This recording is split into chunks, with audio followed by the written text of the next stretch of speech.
Bonjour, dans cette deuxième partie de notre exploration des lois de probabilité statistique, nous verrons comment transposer dans l'environnement Mobius les différents exemples de séquences de notre première partie, travaillée dans l'environnement Maple.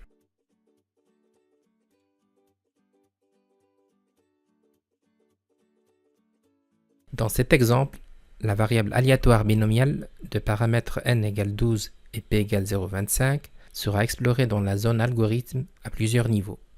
Sa distribution, son espérance mathématique, sa variance, des probabilités cumulatives et son aspect graphique. L'encodage suivra le même principe.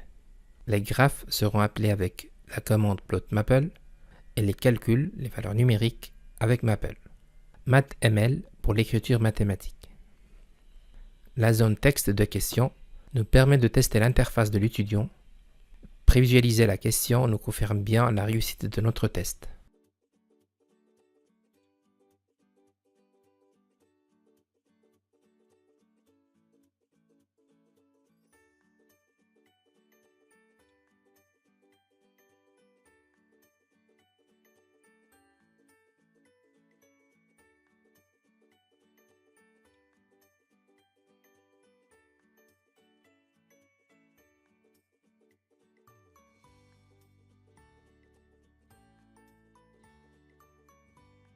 Dans cet exemple, la variable aléatoire discrète de Poisson de paramètre lambda égale 10 sera explorée dans la zone algorithme à plusieurs niveaux. Son espérance mathématique, sa variance, des probabilités cumulatives et l'aspect graphique de sa loi de probabilité. L'encodage, encore une fois, suivra le même principe. Des graphes seront appelés avec la commande plotMaple et des calculs avec Maple. MathML pour l'écriture mathématique. Nous pourrons agir avec evalf sur l'arrondi des valeurs. 3 chiffres après la virgule, 4 chiffres après la virgule, c'est à nous de voir. La zone texte de question nous permet de tester l'interface étudiant et prévisualiser. La prévisualisation nous confirme bien la réussite de notre test.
Dans cet exemple, plusieurs variables aléatoires binomiales seront affichées graphiquement.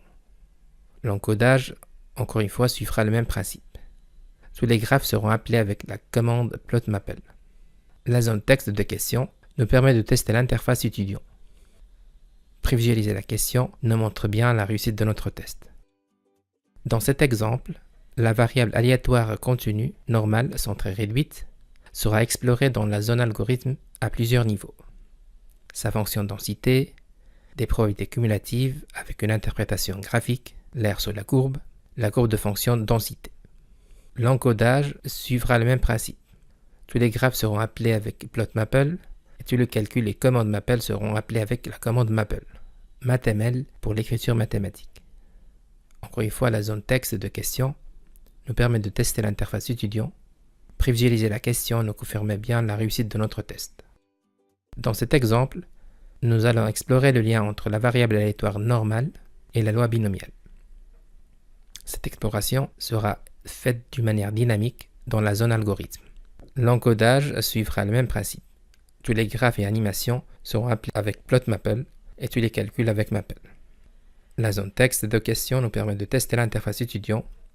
Prévisualiser la question confirme bien la réussite de notre animation. Dans cet exemple, la génération de quelques tables des valeurs critiques, très utile quand on va faire des tests d'hypothèse par exemple dans les statistiques inférentielles, sera explorée dans la zone algorithme. On a choisi deux lois, la première T de student et la deuxième Q2. Nous pourrons modifier les niveaux de confiance, les alpha, les dimensions de la table sans problème. L'encodage suivra le même principe. Tout ce qui est calcul va être appelé avec la commande maple, mathml pour l'écriture mathématique. La zone texte de question nous permet de tester l'interface étudiant. Prévisualiser la question nous confirme bien la réussite de notre test. Voilà pour cette vidéo.